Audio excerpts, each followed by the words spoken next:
তো বন্ধুরা যাই হোক, যখন আমি কোথাও যাই তো সেই সময়কালীন কোনো তিথি পড়েছিল কিনা সেটা আপনাদের দেখাই বা দেখানোর চেষ্টা করি। তো এটা আমার কাছে আছে এখন গৌড়ীয় বৈষ্ণব পঞ্জিকা, ঠিক আছে, যেটা হচ্ছে এই গৌরাব্দের 539 গৌরাব্দেরই। তো যার ব্যাক সাইডও আগের বারের মতনই মোটামুটি আছে। ইস্কন নামাটা থেকে প্রকাশিত হয় প্রতি বছর। আপনারা যে কোনো ইস্কন গেলে বা বিশেষ করে ইস্কন মায়াপুর গেলে অবশ্যই পেয়ে যাবেন, ঠিক আছে। আমি যখন বেরোনোর পরপরই যে সময় বেরোনোর কথা গিয়েছিলাম তখন পাইনি। তো গৌড়ীয় মঠের বৈষ্ণব পঞ্জিকাও আমার যার জন্য পড়া হয়ে গেছে। তারপর এটা গিয়ে আমি এবার তার আগের বার মানে জুলাই মাসে গিয়ে আই থিঙ্ক পেলাম।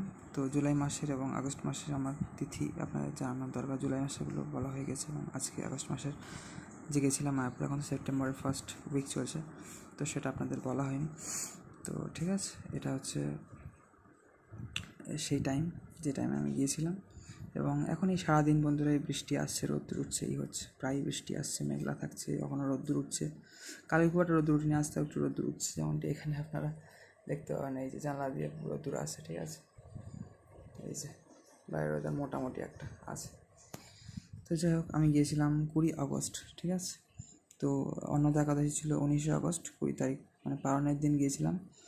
তো তারপর 24 থেকে ফিরেছিলাম। তো আসার আগের দিন 23 তারিখ হচ্ছে অমাবস্যা ছিল, আই থিঙ্ক কৌশিকী অমাবস্যা। এটা বৈষ্ণবদের জন্য ইভেন্ট না, এটা শৈব বা শাক্তদের জন্য ইভেন্ট। বিশেষ করে তারাপীঠ বা আসামের তা কামাখ্যা মন্দিরে আপনারা বিশেষ ইভেন্ট পাবেন হয়তো এই উপলক্ষে, ঠিক আছে। আসার পরের দিন 25 আগস্ট ছিল গৌর গোবিন্দ স্বামী মহারাজের আবির্ভাব তিথি। তারপরে এইরকম তো এই তিথি চলছে, এগুলো আপনারা দেখতেই পাচ্ছেন, ঠিক আছে। 28 তারিখ হচ্ছে সীতা দেবীর আবির্ভাব তিথি, 29 তারিখ ললিতা দেবীর আবির্ভাব সখী, এই ললিতা সখীর আবির্ভাব তিথি। যদিও ইস্কনের যে অষ্টসখীর আবির্ভাব সখী তিথি চার্ট দেওয়া ছিল, তাদের 4 আগস্ট ছিল ললিতা সখীর আবির্ভাব তিথি, আপনাদের দেখিয়েছিলাম হয়তো। 31 আগস্ট ছিল রাধাষ্টমী ব্রত, এই দিনই রাধাষ্টমীর আবির্ভাব, রাধারানীর আবির্ভাব তিথি, আর তার সাথে হচ্ছে বিশাখা সখীর আবির্ভাব তিথি ছিল। তো 4 তারিখ হচ্ছে পার্শ্ব একাদশী। আজকে তো 4 তারিখ, আজকে 4 সেপ্টেম্বর। তো 3 তারিখ, ঠিক আছে, 3 তারিখে অ্যাকচুয়ালি পার্শ্ব একাদশী ছিল, বাট এটা 4 তারিখে পালন করা হবে, যেহেতু উপবাস পরপর তো আরও অন্যান্য উপবাসও আছে, সেগুলো পালন করা, তো একই টাইমে ওই জন্য ফেলা হয়েছে, ঠিক আছে, যেহেতু দেখতেই পাচ্ছেন এখানে। তো এইরকম পার্শ্ব একাদশী আজকে পালন করা হচ্ছে। শিলজীব গোস্বামীর আবির্ভাব তিথি আজকে, বামনদেবের আবির্ভাব তিথি। তো কালকেও ভক্তিনাথ ঠাকুরের আবির্ভাব তিথি আছে। তো প্রতিদিন তো উপবাস করা যায় না, সব আজকে উপবাসগুলো সব আজকেই ফেলেছে। কালকে হচ্ছে ভক্তিনাথ ঠাকুরের আবির্ভাব তিথি 5 সেপ্টেম্বর, টিচার্স ডে যেদিন পালন হয়। আর এই যে ভাদ্র পূর্ণিমা হচ্ছে এই 7 সেপ্টেম্বর, ঠিক আছে। আর বিশ্বকর্মার পুজো ইন্দিরা একাদশী হচ্ছে 17 সেপ্টেম্বর, তারপরের দিন 18 তারিখ তো পালন।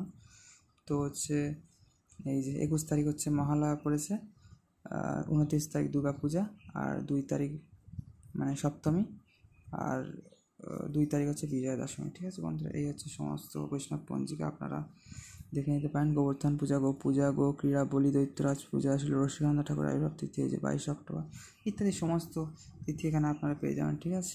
প্রভুয়ের তিরোভাব তিথি আছে 18 দামোদর, 7 কার্তিক, 25 অক্টোবর শনিবার গৌর চতুর্থী, ঠিক আছে। এই দিনে দূর পর্যন্ত উপবাস।